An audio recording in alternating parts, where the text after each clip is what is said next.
اچھا، تو جب ہم دنیا کے طاقتور ترین لوگوں کے بارے میں سوچتے ہیں، مطلب ارب پتیوں اور صفِ اول کے سیاست دانوں کے بارے میں، تو عام طور پر ذہن میں یہی آتا ہے کہ یہ لوگ کم از کم قانون کے دائرے میں تو ہوں گے ہی، لیکن آج ہم جن دستاویزات کے ڈھیر کا تفصیلی جائزہ لینے والے ہیں، وہ ایک بالکل ہی الگ اور سچی بات ہے کہ لرزہ خیز کہانی سناتی ہیں۔ بالکل، عام تاثر تو یہی ہوتا ہے کہ قانون سب کے لیے برابر ہے۔ جی، لیکن ذرا تصور کریں کہ ایک ارب پتی انسان کیسے پوری دنیا کے قانون، انصاف اور ریاستی اداروں کو اپنی جیب میں رکھ کر دہائیوں تک گھومتا رہا۔ جیفری ایپسٹین کا نام تو یقیناً خبروں میں گونجتا رہا ہے، لیکن ان ہزاروں صفحات پر مشتمل ایپسٹین فائلز کے اندر جو سچ چھپا ہے، وہ کسی بھی سنسنی خیز فلم سے زیادہ خوفناک ہے۔ اور اس تفصیلی جائزے کا مقصد صرف اس کہانی کو دہرانا نہیں ہے۔ صحیح۔ آج ہمارا مقصد ان دستاویزات کے اندر سے وہ ٹھوس حقائق نکالنا ہے جنہوں نے عالمی اشرافیہ کی نیندیں اڑا دیں۔ اور ہاں، اس سے پہلے کہ ہم ان فلائٹ لاگز اور خفیہ ای میلز کو کھولیں، یہ واضح کرنا بہت ضروری ہے کہ اس گفتگو میں جن بھی سیاستدانوں کا ذکر آئے گا، چاہے ان کا تعلق دائیں بازو سے ہو یا بائیں بازو سے، وہ محض ان فراہم کردہ دستاویزات کی عکاسی ہے۔ جی، ہمارا مقصد کسی خاص سیاسی نظریے کی حمایت یا مخالفت کرنا قطعی نہیں ہے۔ ہم بالکل غیر جانبدار رہ کر صرف ان حقائق کا تجزیہ کر رہے ہیں جو ان فائلوں میں درج ہیں۔ بالکل درست۔ تو اگر ہم شروعات کریں، اس پورے منظر نامے میں جو بات سب سے زیادہ پریشان کن ہے وہ یہ ہے کہ یہ معاملہ محض ایک فرد کے جرائم کا نہیں ہے۔ یہی وہ نقطہ ہے جسے سمجھنا سب سے اہم ہے۔ اگر ہم ان دستاویزات کا بغور جائزہ لیں تو یہ عالمی اشرافیہ کے ایک انتہائی منظم، گہرے اور طاقتور نیٹ ورک کا پردہ چاک کرتی ہیں۔ میں سمجھتی ہوں کہ ایک ایسا شخص جس کا بظاہر کام صرف پیسوں کی سرمایہ کاری تھا، وہ اچانک دنیا کے طاقتور ترین ایوانوں میں، شاہی محلات اور بڑی بڑی یونیورسٹیوں کا ناگزیر حصہ کیسے بن گیا؟ واقعی کاغذوں کی حد تک تو وہ فائنانس کی دنیا کا آدمی تھا نا۔ مطلب 1953 میں پیدا ہونے والا ایک عام سا شخص جو ریاضی کا استاد تھا اور پھر وال سٹریٹ جا پہنچا۔ جی ہاں، اور ان فائلوں کو پڑھ کر صاف لگتا ہے کہ اس کی اصل انویسٹمنٹ پیسہ نہیں تھی، بلکہ طاقتور لوگوں کے راز، ان کی کمزوریاں اور ان کے تعلقات تھے۔ اس شخص نے ایسا جال بنا کہ دنیا کے ارب پتی، نامور سیاستدان اور یہاں تک کہ نوبل انعام یافتہ سائنسدان بھی اس کے حلقہ احباب میں شامل ہو گئے۔ یہ حیران کن ہے کہ اس نے ہارورڈ جیسی یونیورسٹیوں میں کروڑوں کے عطیات دیے، صرف اس لیے تاکہ وہ خود کو ایک معزز اور دانشور انسان کے طور پر پیش کر سکے۔ اور یہی وہ ڈھال تھی جو اس نے اپنے لیے خریدی۔ اس دانشوری اور چمک دمک کے پیچھے کم عمر لڑکیوں کے جنسی استحصال کا ایک باقاعدہ، جسے ہم انڈسٹریل سکیل کہہ سکتے ہیں، وہ نظام چل رہا تھا۔ اب سوال یہ پیدا ہوتا ہے کہ اتنا بڑا اور گھنونا نیٹ ورک دہائیوں تک کیسے چلتا رہا؟ کیا کسی تفتیشی ادارے کو کانوں کان خبر نہ ہوئی؟ خبر تو تھی، لیکن جب کسی کے پاس بے پناہ دولت ہو اور وہ دنیا کے طاقتور ترین لوگوں کو ایک انتہائی محفوظ، پرتعیش اور خفیہ پناہ گاہ فراہم کر رہا ہو، تو قانون کی آنکھوں پر بھی پٹی بن جاتی ہے۔ بالکل۔ ایپسٹین نے صرف تعلقات نہیں بنائے تھے، اس نے ایک پورا ماحولیاتی نظام یا ایکو سسٹم کھڑا کیا تھا جہاں اثر و رسوخ کے بدلے جرائم پر پردہ ڈالا جاتا تھا۔ اس کے نیٹ ورک میں آنے والے مہمانوں کو یہ یقین دلایا جاتا تھا کہ ان کی رازداری ہر چیز سے بالاتر ہے۔ اور یہ اس بات کی ایک واضح اور خوفناک مثال ہے کہ جب دولت اور غیر معمولی طاقت کا گٹھ جوڑ ہوتا ہے تو احتساب کا سارا نظام مفلوج ہو کے رہ جاتا ہے۔ صحیح۔ اور اس مفلوج نظام کی سب سے بڑی اور سچ کہوں تو سب سے شرمناک مثال ہمیں 2008 کے فلوریڈا کیس میں ملتی ہے۔ وہ 2008 والا کیس، جب پہلی بار اس کے خلاف گھیرا تنگ ہوا، پولیس کے پاس باقاعدہ ثبوت تھے، درجنوں متاثرہ لڑکیوں کی گواہیاں تھیں، باقاعدہ گرفتاری بھی ہوئی۔ کوئی بھی عام انسان ہوتا تو شاید اس پر زندگی بھر کے لیے جیل کے دروازے بند ہو جاتے۔ لیکن یہاں جو ہوا وہ انصاف کے نام پر ایک بھونڈا مذاق تھا۔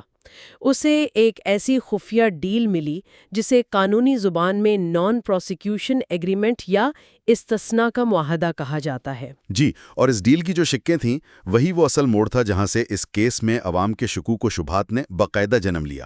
اس وقت کے امریکی اٹارنی الیگزینڈر اکوسٹا نے جو خفیہ معاہدہ کیا، اس کی روح سے ایپسٹین نے ریاستی سطح پر صرف ایک معمولی نوعیت کے جرم کا اعتراف کیا اور اسے وفاقی الزامات سے مکمل طور پر بچا لیا گیا۔ محض 18 ماہ کی قید سنائی گئی، اور حیران کر دینے والی بات یہ کہ یہ قید بھی ایسی تھی جس میں اسے ہفتے کے 6 دن روزانہ 12 گھنٹے کے لیے اپنے پرائیویٹ دفتر جانے کی اجازت تھی۔ مطلب ایک منٹ، کیا یہ وہی ڈیل نہیں تھی جس میں اس کے ساتھیوں اور ان تمام نامعلوم شرکاء کو بھی مکمل قانونی استثناء مل گیا تھا جن کے نام ان جرائم میں شامل ہو سکتے تھے؟ بالکل وہی ڈیل تھی۔ یہ تو بالکل ایسا ہے جیسے اشرافیہ کا اپنا ایک الگ ہی VIP قانون چل رہا ہو، جہاں بڑے سے بڑا جرم بھی ایک سیکرٹ ڈیل کے قالین کے نیچے چھپایا جا سکتا ہے۔ اتنا بڑا مجرم اور سزا یہ کہ دن میں دفتر جا کر کام کریں؟ ذرا ان متاثرہ لڑکیوں کا سوچیں جنہوں نے اتنی ہمت کر کے نظام عدل کے سامنے گواہی دی، اور بدلے میں اس نظام نے انہیں یہ بتایا کہ ان کی زندگیوں کی تباہی سے زیادہ ایک ارب پتی کی کاروباری مصروفیات اہم ہیں۔ یہ صرف ایک قانونی سکم یا وکیلوں کی ہوشیاری نہیں تھی، بلکہ یہ ایک واضح پیغام تھا کہ قانون کی کتابیں عام آدمی اور اشرافیہ کے لیے الگ الگ لکھی گئی ہیں۔ الیگزینڈر اکوسٹا کے اس معاہدے نے ثابت کیا کہ تفتیشی ادارے اور استغاثہ، جو بظاہر انصاف کے رکھوالے ہوتے ہیں، وہ بھی کسی بہت بڑی طاقت کے زیر اثر تھے۔ ظاہر ہے، جب ایک شخص کے نیٹ ورک میں اتنے بڑے نام شامل ہوں تو پھر اسے بچانا نظام کی مجبوری بن جاتا ہے، ورنہ اس بات کا قوی امکان ہوتا ہے کہ اگر وہ ڈوبا تو اپنے ساتھ کئی بڑے ناموں کو لے ڈوبے گا۔ اور یہی وہ دبا ہوا غصہ تھا جو ایک دہائی تک لاوے کی طرح پکتا رہا، یہاں تک کہ 2019 آ گیا۔ جی 2019، جب نیو یارک کے سدرن ڈسٹرکٹ نے ایپسٹین کو دوبارہ گرفتار کیا۔ اس بار وفاقی سطح کے انتہائی سنگین الزامات تھے، جن میں انسانی اسمگلنگ، کم عمر لڑکیوں کے استحصال اور ایک وسیع نیٹ ورک چلانے کا پورا کچا چٹھا شامل تھا۔ یہ گرفتاری عالمی سطح پر ایک طوفان لے آئی۔ میڈیا، عوام، ہر طرف ایک ہی چرچا تھا۔ ایسا لگ رہا تھا کہ اب آخر کار وہ تمام بڑے نام بے نقاب ہوں گے جو دہائیوں سے اس نیٹ ورک کا حصہ تھے۔ لیکن پھر وہ ہوا جس نے پوری دنیا کو ہلا کر رکھ دیا۔ گرفتاری کے محض چند ہفتے بعد نیو یارک کے مینہٹن میں واقع ایک انتہائی محفوظ سمجھے جانے والی وفاقی جیل میں اس کی لاش ملی۔ سرکاری طور پر فوراً یہ اعلان کر دیا گیا کہ اس نے اپنے سیل میں خودکشی کی ہے، لیکن اگر ہم حقائق اور حالات کا بغور جائزہ لیں تو عوام کا اس وضاحت کو یکسر مسترد کرنا بالکل فطری عمل تھا۔ بالکل فطری تھا۔ ایک ایسا ہائی پروفائل قیدی جسے پہلے ہی سوئسائیڈ واچ پر رکھا جا چکا ہو، جس کے پاس دنیا کے طاقتور ترین لوگوں کے تاریک ترین راز ہوں، وہ ایک ایسے سیل میں پراسرار حالات میں مر جائے جہاں کیمرے بھی مبینہ طور پر عین اسی وقت خراب ہو جائیں، اور گارڈز بھی سو رہے ہوں یا اپنی ڈیوٹی پر موجود نہ ہوں۔ یہ صرف ایک لاپرواہی کا واقعہ نہیں تھا، یہ ریاستی اداروں کی شفافیت پر عوام کے اعتماد کا ایک بہت بڑا اور شاید ناقابل تلافی بحران تھا۔ میرا مطلب ہے، کیا یہ مان لینا کچھ زیادہ ہی آسان نہیں؟ نیو یارک کی سب سے سخت سیکیورٹی والی جیل، اور اچانک سب کچھ بند ہو جائے۔ یہیں سے تو ساری سازشی تھیوریز نے جنم لیا۔ ایسا لگ رہا تھا جیسے کسی تھرلر فلم کا کلائمیکس ہو، جہاں ولن کو اس لیے راستے سے ہٹا دیا جاتا ہے تاکہ وہ اصل ماسٹر مائنڈز کے نام نہ اگل دے۔ اور یہی وجہ ہے کہ جب نظام اس حد تک مشکوک نظر آنے لگے کہ سچائی تک پہنچنے کا سب سے اہم ذریعہ ہی اچانک ختم ہو جائے، تو عوام کیسے یقین کر لیں کہ یہ محض ایک اتفاق تھا؟ اس موت نے عالمی سطح پر یہ تاثر پختہ کر دیا کہ وہ لوگ جو اس کے رازوں سے ڈرتے تھے، وہ قانون اور جیل کے حفاظتی نظام سے بھی کئی گنا زیادہ طاقتور تھے۔ لیکن اہم بات یہ ہے کہ ایپسٹین کے مرنے سے یہ کہانی ختم نہیں ہوئی۔ بالکل نہیں، کیونکہ اس سارے گھناؤنے کھیل میں وہ اکیلا نہیں تھا۔ گھسلین میکسویل، یہ وہ نام ہے جو اس پوری داستان میں ایک سیاہ سائے کی طرح موجود ہے۔ میکسویل کوئی عام ساتھی نہیں تھے۔ دستاویزات بتاتی ہیں کہ وہ اس پورے نیٹ ورک کی ایک طرح سے چیف آپریٹنگ آفیسر تھی۔ جی، فائلوں سے واضح ہوتا ہے کہ وہ نہ صرف لڑکیوں کو اس جال میں پھنسانے کا کام کرتی تھیں، بلکہ اس پورے ماحولیاتی نظام کو منظم طریقے سے سنبھالتی بھی تھی۔ اس کا اپنا ایک انتہائی مراد یافتہ پس منظر تھا۔ اس کے والد ایک بڑے میڈیا ٹائکون تھے جس نے اسے عالمی اشرافیہ کے ان حلقوں میں وہ رسائی دی جو شاید شروع میں ایپسٹین کے پاس بھی نہیں تھی۔ اور 2021 میں جب اس پر مقدمہ چلا جس میں متاثرین نے دل دہلا دینے والی گواہیاں دیں تو بلا ہر عدالت نے اسے قصوروار ٹھہرا کر 20 سال قید کی سزا سنائی۔ یہ متاثرین کے لیے انصاف کی ایک چھوٹی سی ہی صحیح مگر ایک انتہائی اہم کرن ضرور تھی۔ گھسلین میکسویل کی یہ سزا اس بات کا ایک بہت بڑا قانونی ثبوت ہے کہ ایسے منظم جرائم جن میں بین الاقوامی سطح پر لوگوں کی نقل و حرکت شامل ہو وہ کبھی بھی کوئی ایک شخص تنہا انجام نہیں دے سکتا۔ اس کے لیے ایک باقاعدہ مشاورتی، انتظامی اور عملی ڈھانچہ درکار ہوتا ہے۔ میکسویل اس ڈھانچے کی منتظم تھی۔ اس کی سزا یہ بتاتی ہے کہ جب جرائم کو ایک کارپوریشن کی طرح چلایا جائے تو سہولت کار اور انتظامیہ بھی اتنے ہی بڑے مجرم ہوتے ہیں جتنا کہ اصل ماسٹر مائنڈ۔ بالکل صحیح تجزیہ ہے۔ اب میکسویل کو تو سزا مل گئی، لیکن اصلی بھونچال تو تب آیا جب وہ سیل بند فائلیں جنہیں آج دنیا ایپسٹین فائلز کے نام سے جانتی ہے بالآخر پبلک ہوئیں۔ ہاں، یہ کچھ چند صفحات کا پلندہ نہیں تھا بلکہ ہزاروں صفحات پر مشتمل عدالتی گواہیاں، ای میلز، مالیاتی ریکارڈ اور سب سے بڑھ کر وہ بدنام زمانہ فلائٹ لاگز تھے، یعنی ان نجی طیاروں کے سفر کی فہرستیں جنہیں میڈیا نے لولیتا ایکسپریس کا نام دیا۔ اور ذرا تصور کریں، ان لاگز میں سابق امریکی صدور ڈونلڈ ٹرمپ اور بل کلنٹن، برطانوی شاہی خاندان کے پرنس اینڈریو اور کئی نامور سائنسدانوں اور اداکاروں کے نام شامل تھے۔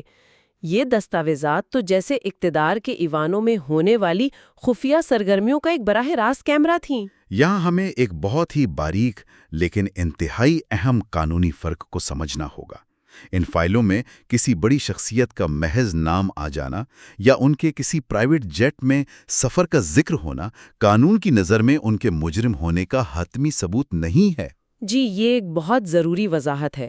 بہت سے نام سماجی تقریبات، سائنسی فنڈنگ کی میٹنگز یا بظاہر جائز کاروباری ملاقاتوں کے تناظر میں درج تھے۔ قانونی طور پر ان سب کو مجرم نہیں کہا جا سکتا۔ لیکن اس سے ان لوگوں کے اخلاقی فیصلوں پر سوال تو اٹھتا ہے نا۔ میرا مطلب ہے، ایک شخص دنیا کا اتنا بڑا لیڈر ہے، اس کے پاس دنیا بھر کی انٹیلیجنس ہے اور وہ مسلسل ایک ایسے شخص کے ساتھ گھوم رہا ہے جس کی شہرت پہلے ہی داغدار ہو چکی تھی۔ 100% درست۔ قانونی طور پر شاید وہ مجرم نہ ہوں، لیکن یہ ان شخصیات کے سماجی رابطوں کی نوعیت اور ان کے اخلاقی پیمانوں پر ایک بہت بڑا سوالیہ نشان ضرور لگاتا ہے۔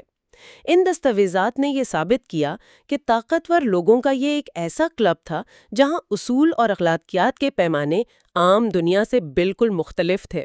اور جیسا کہ ہم نے دیکھا، اس فہرست میں دائیں اور بائیں دونوں سیاسی بازوؤں سے تعلق رکھنے والے نام شامل ہیں، جس کا واضح مطلب یہ ہے کہ طاقت کا یہ نیٹ ورک اور یہ اخلاقی دیوالیہ پن کسی ایک سیاسی نظریے، پارٹی یا سرحد تک محدود نہیں تھا، بلکہ یہ عالمی اقتدار کی غلام گردشوں کا ایک مشترکہ کلچر بن چکا تھا۔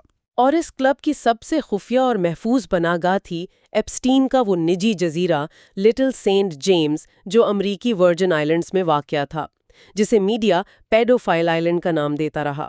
دستاویزات اور گماؤنتے بیانات کے مطابق یہ وہ جگہ تھی جہاں مبینہ طور پر سب سے زیادہ گھنونے جرائم ہوتے تھے، کیونکہ وہاں کوئی دیکھنے والا نہیں تھا، کوئی عام پولیس نہیں تھی۔ اور حیرت کی بات یہ ہے کہ جب امریکی محکمہ انصاف نے بعد میں کچھ دستاویزات ریلیز کیں تو ان میں بہت سی معلومات کو کالی سیاہی سے چھپا دیا گیا تھا، جسے ریڈیکشن کہتے ہیں۔ اور تفتیشی اداروں کی طرف سے معلومات کو اس طرح سینسر کرنا بجائے خود شکوک کو جنم دیتا ہے۔ یہ جزیرہ صرف ایک تفریحی مقام نہیں تھا، یہ دراصل ایک قانونی بلیک ہول تھا۔ قانونی بلیک ہول؟ جی، ان لوگوں نے جغرافیائی تنہائی کا فائدہ اٹھا کر ایک ایسی دنیا بسائی ہوئی تھی جہاں بظاہر امریکہ یا کسی بھی ریاست کا قانون لاگو نہیں ہوتا تھا۔ اور جب تفتیشی ادارے خود معلومات کو عوام سے چھپانا شروع کر دیں تو عالمی سطح پر یہ تاثر اور بھی مضبوط ہوتا ہے کہ ایپسٹین کو شاید اس لیے ہمیشہ کے لیے خاموش کرا دیا گیا تاکہ اس جزیرے پر آنے والے طاقتور ترین مہمانوں کو بچایا جا سکے۔ یہ جزیرہ اس بات کی علامت ہے کہ کیسے بے پناہ دولت انصاف کی پہنچ سے باہر اپنی الگ ریاست قائم کر سکتی ہے، اور جہاں نظام معلومات چھپاتا ہے وہاں افواہوں کا بازار گرم ہو جاتا ہے۔ ایپسٹین کے کیس نے جتنی سازشی نظریات کو ہوا دی ہے، شاید ہی جدید تاریخ میں کسی اور کیس نے دی ہو۔ عوام میں آج بھی یہ باتیں عام ہیں کہ اس کے جزیرے پر خفیہ کیمرے لگے تھے، وہ عالمی لیڈروں کی ویڈیوز بناتا تھا، ان کے ذریعے بلیک میلنگ کرتا تھا اور کسی انتہائی خفیہ عالمی ایجنسی کے لیے کام کرتا تھا۔ سچ پوچھیں تو یہ کہانیاں اتنی سنسنی خیز اور کسی حد تک منطقی لگتی ہیں کہ عام انسان بہت آسانی سے ان پر یقین کر لیتا ہے، لیکن کیا ان کا کوئی ٹھوس ثبوت ملا ہے؟ اور یہی وہ مقام ہے جہاں ہمیں ایک باشعور معاشرے کے طور پر نظریات اور مصدقہ حقائق کے درمیان ایک انتہائی واضح لکیر کھینچنی ہوگی۔ یہ سچ ہے کہ اس کیس کے حالات انتہائی پراسرار ہیں، اور یہ بھی ممکن ہے کہ اس کے پاس ان بااثر لوگوں کے واقعی کوئی راز ہوں، لیکن قانون اور انصاف صرف ان گواہیوں اور ثبوتوں پر چلتے ہیں جو ان فائلوں میں موجود ہیں۔ گواہیوں کی اہمیت کم ہو جائے گی جنہوں نے اپنی جان پر کھیل کر یہ نظام بے نقاب کیا، اور ان متاثرین نے باقاعدہ قانونی لڑائیاں لڑی ہیں اور کئی مالی تصفیے بھی ہوئے ہیں جو ثابت کرتے ہیں کہ جرم ہوا تھا۔ بالکل، سازشی نظریات دلچسپ ضرور ہو سکتے ہیں، لیکن ہمیں ان ٹھوس حقائق پر توجہ مرکوز رکھنی چاہیے جو ثابت ہو چکے ہیں، کیونکہ صرف انہی کی بنیاد پر ہم اپنے اداروں سے جواب دہی کا مطالبہ کر سکتے ہیں۔ اسی لیے میڈیا کوریج کا ارتقا بھی دیکھنا ضروری ہے۔ نیو یارک ٹائمز سے لے کر BBC تک ابتدا میں جو جھجک تھی وہ بعد میں ایک عالمی مہم میں بدل گئی۔ یہ بات بالکل بجا ہے۔ تو اگر ہم اس سارے گورکھ دھندے سے باہر نکلیں تو ان ہزاروں صفحات، دہائیوں پر محیط تفتیش اور عدالتی کارروائیوں کا اصل نچوڑ کیا ہے؟ حقائق کی روشنی میں مجھے چند باتیں بالکل صاف نظر آتی ہیں۔ وہ کیا؟ ایک تو یہ کہ طاقت اور دولت چاہے جتنی بھی ہو، وہ مکمل طور پر احتساب سے نہیں بچ سکتی۔ اس میں سالوں لگ سکتے ہیں، لیکن نظام ٹوٹتا ضرور ہے۔ دوسرا اور سب سے اہم، ان متاثرین کی آواز۔ اگر وہ چند لڑکیاں تمام تر خوف کے باوجود سامنے آ کر بولنے کی ہمت نہ کرتیں تو آج بھی یہ فلائٹ لاگز کسی تجوری میں بند ہوتے۔ اور تیسرا یہ کہ شفافیت کتنی ضروری ہے۔ 2208 کا وہ اکوسٹا معاہدہ اس بات کا کھلا ثبوت ہے کہ بند کمروں کا انصاف دراصل انصاف کا قتل ہوتا ہے۔ میں اس میں صرف اتنا اضافہ کروں گی کہ آزاد صحافت اور عوامی دباؤ کی طاقت کو کبھی کم نہیں سمجھنا چاہیے۔ 2008 کا کیس شاید ہمیشہ کے لیے تاریخ کے کوڑے دان میں دفن ہو جاتا اگر تفتیشی صحافیوں نے اسے دوبارہ نہ کھودا ہوتا اور عوام نے سوشل میڈیا کے ذریعے سوال پوچھنا نہ شروع کیے ہوتے۔ یہ کیس ہمیں بتاتا ہے کہ قانون کی حکمرانی کو برقرار رکھنے کے لیے معاشرے کا مسلسل جاگتے رہنا کتنا ضروری ہے۔ تو اس کا مطلب یہ ہے کہ یہ محض کسی دوسرے ملک کی خبر یا کوئی سنسنی خیز کہانی نہیں ہے، یہ براہ راست ہمارے اس اعتماد سے جڑا ہوا ہے جو ہم اپنے ریاستی اداروں اور عدالتی نظام پر کرتے ہیں۔ بالکل۔ اگر اتنے بڑے پیمانے پر جرائم کو اتنے بڑے لوگوں کی سرپرستی میں دہائیوں تک چھپایا جا سکتا ہے تو یہ ہم سب کے لیے ایک لمحہ فکریہ ہے کہ ہمارے ارد گرد موجود نظام کتنے شفاف ہیں اور وہ کس کے مفادات کا تحفظ کر رہے ہیں۔ اور اس ساری تفصیلی بحث کے بعد ایک ایسا پہلو ہے جس پر شاید اس پورے ہنگامے میں اس طرح بات نہیں کی جاتی۔ ہم ایپسٹین اور میکسویل کی بات کرتے ہیں جو یقیناً اپنے انجام کو پہنچے۔ ہم ان سیاستدانوں اور ارپتیوں کی بات کرتے ہیں جن کے نام فائلوں میں آئے، لیکن کیا ہم نے ان بڑے مالیاتی اداروں کے بارے میں سوچا ہے؟ آپ کا اشارہ ان بین الاقوامی بینکوں، ایویشن کمپنیوں اور ریئل اسٹیٹ ایجنسیوں کی طرف ہے جنہوں نے دہائیوں تک اس شخص کی دولت کو سنبھالا؟ جی بالکل، جنہوں نے اس کے پرائیویٹ جہازوں کو فائنانس کیا، اس کے اکاؤنٹس چلائے اور اس کی جزیرے کی خریداری میں سہولت کاری کی۔ یہ ایک بہت گہرا اور پریشان کن سوال ہے۔ مطلب یہ کہ وہ پورا کمرشل ڈھانچہ جس نے اس کو یہ سب کرنے کے قابل بنایا وہ تو آج بھی اپنی جگہ موجود ہے۔ 100%۔ ان اداروں نے قانونی کارروائیوں کے بعد کچھ جرمانے ضرور بھرے ہوں گے، لیکن کیا نظام کے اندر موجود وہ بنیادی خامیاں دور ہو گئی ہیں جن کا اس نے اور اس کے نیٹ ورک نے فائدہ اٹھایا؟ اس سب کے بعد ایک بات ذہن میں کانٹے کی طرح کھٹکتی رہتی ہے۔ ایپسٹین تو اب مر چکا ہے، میکسویل جیل میں ہے، لیکن جو انفراسٹرکچر، جو خاموشی خریدنے کا نظام اور جو مراعات یافتہ طبقے کی سہولت کاری اس نے استعمال کی، وہ سارا کا سارا نظام آج بھی ہمارے ارد گرد کہیں نہ کہیں پوری طرح فعال ہے۔ یہ واقعی ایک تلخ حقیقت ہے۔ یہ حقائق سوچنے پر مجبور کرتے ہیں کہ کیا اصل عفریت وہ ایک شخص تھا جو اپنے سیل میں مردہ پایا گیا، یا وہ پورا معاشرتی اور معاشی نظام ہے جو آج بھی اسی لمحے کسی نئے ایپسٹین کو پیدا کرنے اور اسے تحفظ دینے کی صلاحیت رکھتا ہے۔ جب بے پناہ طاقت اور نظام عدل کا ٹکراؤ ہوتا ہے تو کیا شفافیت واقعی کبھی ممکن ہو سکتی ہے؟